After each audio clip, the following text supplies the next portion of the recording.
con esto que es explicarles los tres, lo llamamos así, los tres pilares o principios sobre los que se basa este curso bíblico que damos en este ministerio. Y son básicamente tres cosas. El principio primero le llamamos la confesión sincera y honesta. Y esta involucra dos elementos: honestidad y humildad. Honestidad porque tiene que llegar ya el momento en que yo abro mi corazón y digo, esta es la realidad.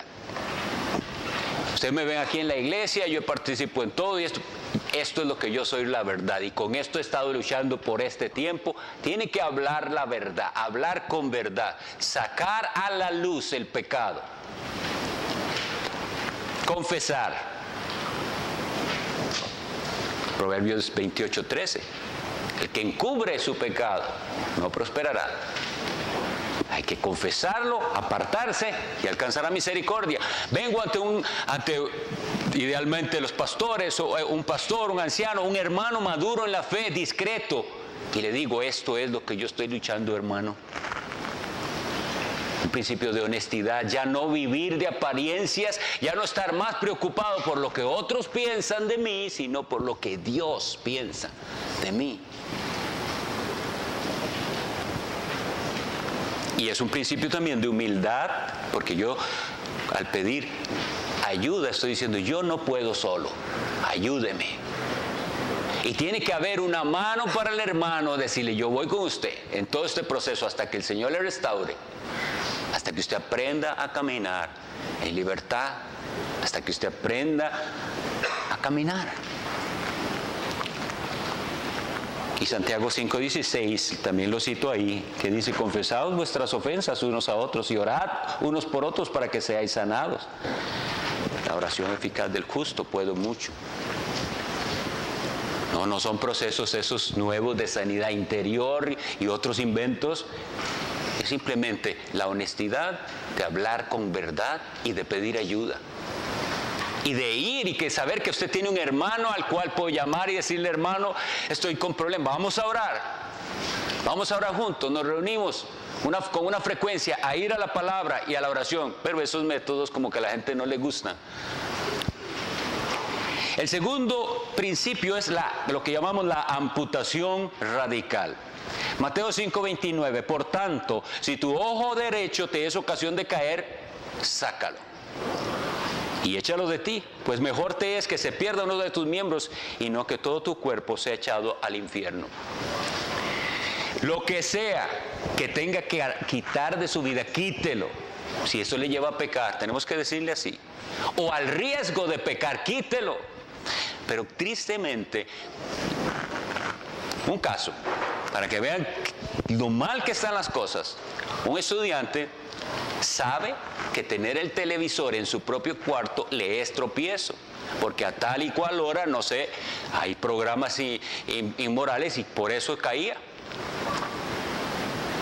Este estudiante, su pastor era su hermano. El estudiante decide sacar el televisor de su cuarto y su pastor y su hermano le dice, creo que usted se está volviendo muy extremista. Si tu ojo te es ocasión de caer, sácalo.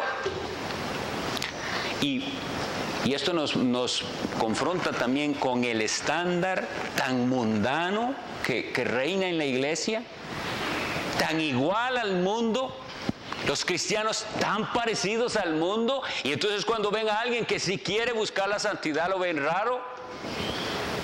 Pero el que quiere seguir a Cristo tiene que seguirlo en los términos de Cristo.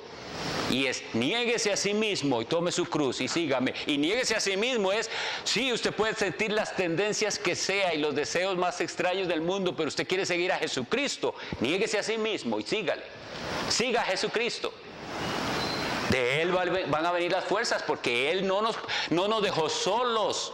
Él envió su Espíritu Santo, que es un Espíritu que nos da las fuerzas para vivir y nos santifica. No es un Espíritu como la gente quiere creer para experiencias extrañas y místicas. Ese Espíritu Santo nos guía a la verdad, nos da fuerzas, sabiduría, nos hace valientes Es un principio de amputación radical. Y el último principio, que realmente es el más importante de todos, aunque siempre lo dejo de último, es la disciplina de devoción personal. Lo que se necesita es buscar a Dios en el secreto de la oración, en la lectura y meditación de su palabra diariamente, una disciplina.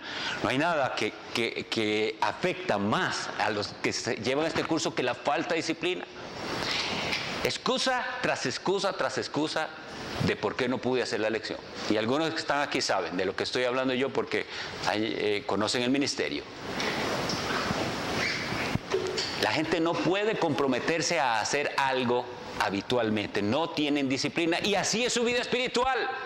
Un día oran, otro día no. Un día leen muchísimo la Biblia, se quedaron 2 horas leyendo la Biblia y después 2 semanas no la leen. La disciplina es algo constante, diario. Un buscar el rostro de Dios en oración, en soledad. Y sin eso nada de lo demás funciona. Pero yo garantizo por la palabra de Dios,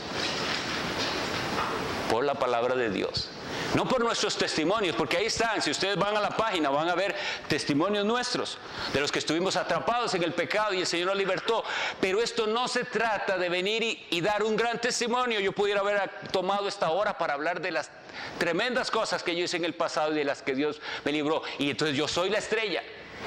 Es Cristo y su evangelio, en Él nos tenemos que concentrar.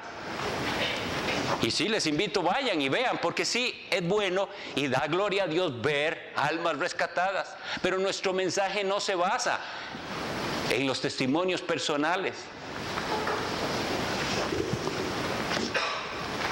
Todo esto pasó y seguirá pasando por habernos apartado del camino y haber escuchado otras voces. La psicología, como les decía. La persona viene y es confrontado con la palabra, pero va al psicólogo. Y lo triste es que hay pastores mandando a las personas donde el psicólogo. Entonces la Biblia no. ¿Para qué entonces tenemos la Biblia? ¿Esto no es suficiente? Piensan que la consejería bíblica llega hasta cierto punto, pero ya de ahí para allá le toca al experto.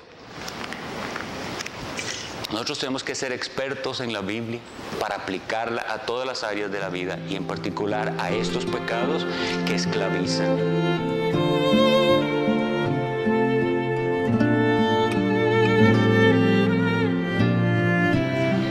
Decía, hay un pastor que se llama Conrad Mbewe, con el que yo tengo contacto, entonces yo traduzco sus artículos muchas veces, y él hacía una comparación. Algunos de los que están aquí tal vez se puedan acordar de eso. Dice, antes en la casa había un solo teléfono y tenía candado, y entonces dice, nadie podía llamar sin permiso.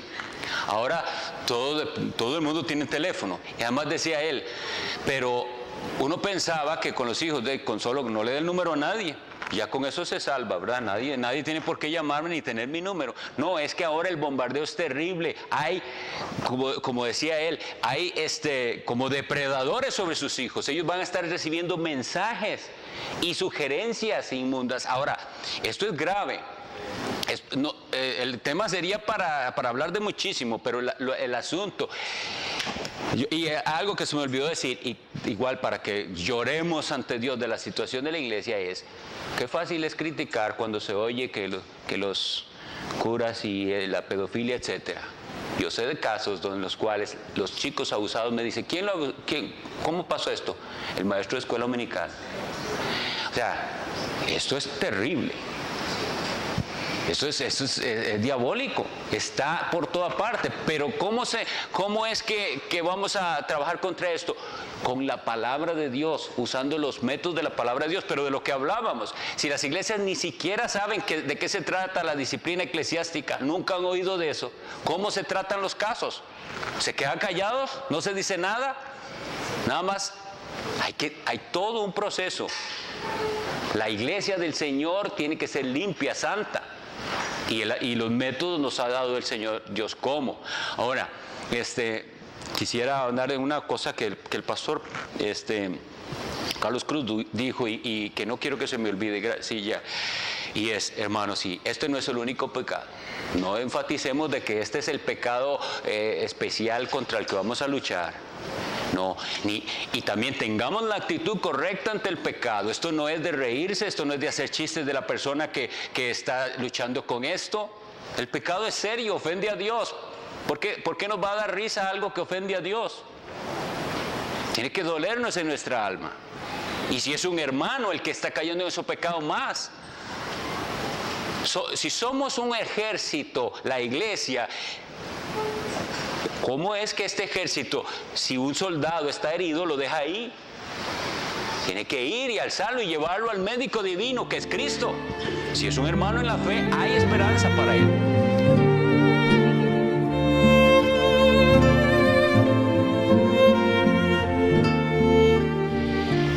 No es incorrecto nunca pretender o intentar cambiar una conducta pecaminosa, aunque sea percibida por la persona como una tendencia innata.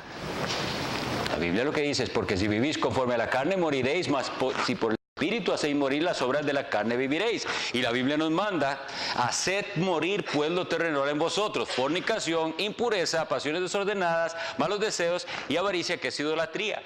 En el caso específico de la persona que te dice: yo desde que yo me acuerdo lucho con esto, ¿está bien? Desde que usted se acuerda lucha con ese pecado. Es que pensamos, y ahí es donde el debate muchas veces he visto que se pierde, porque está el incrédulo y está el creyente, y el incrédulo dice: yo nací así, y el otro: no, usted no nació así. Porque ese no es el pleito. Puede que sí, yo no estoy diciendo que sí. Lo que estoy diciendo es que si fuera así, el asunto sigue adelante, es pecado.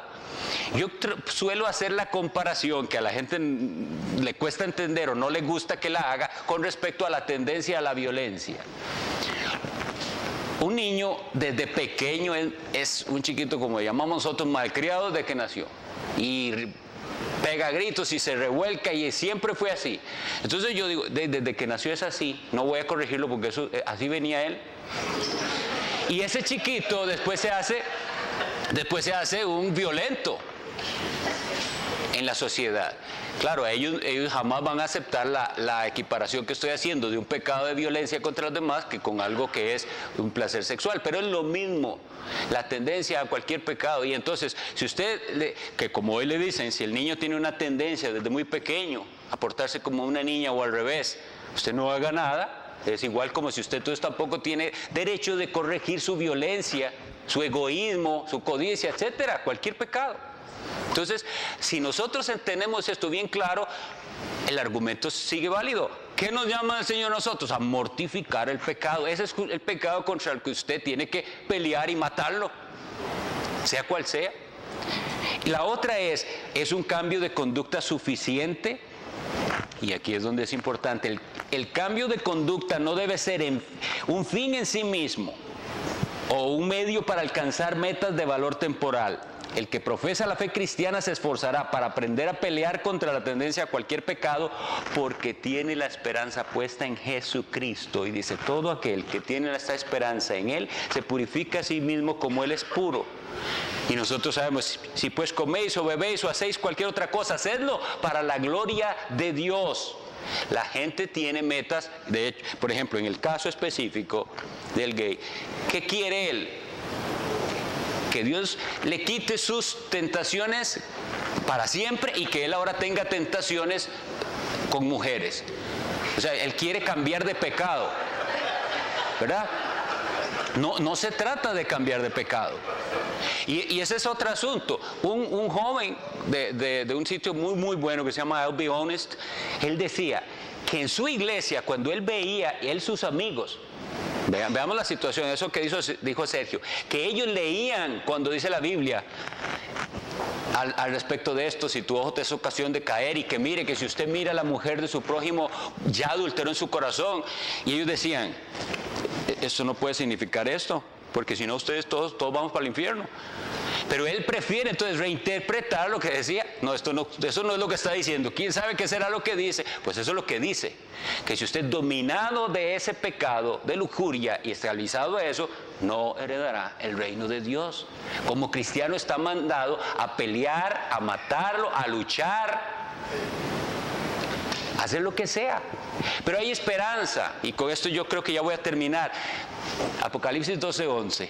Repito ese versículo muchísimas veces. Y ellos le han vencido por medio de la sangre del Cordero y de la palabra del testimonio de ellos, y menospreciaron sus vidas hasta la muerte. La victoria es posible porque Jesucristo venció en la cruz, venció el pecado, venció la muerte. Y el cristiano, menospreciaron sus vidas a la muerte. En ese contexto, es decir, estoy dispuesto a morir, pero el cristiano en la tentación está dispuesto a decir: yo prefiero morirme que traicionar a mi Señor Jesucristo y volver al pecado. No quiero más con el pecado. Y eso es lo que tenemos que enseñarles a las ovejas. Enseñarles a ponerse la armadura de Dios, y eso es todo el curso. Enseñarles a pelear la batalla de la fe. Que el Señor les bendiga.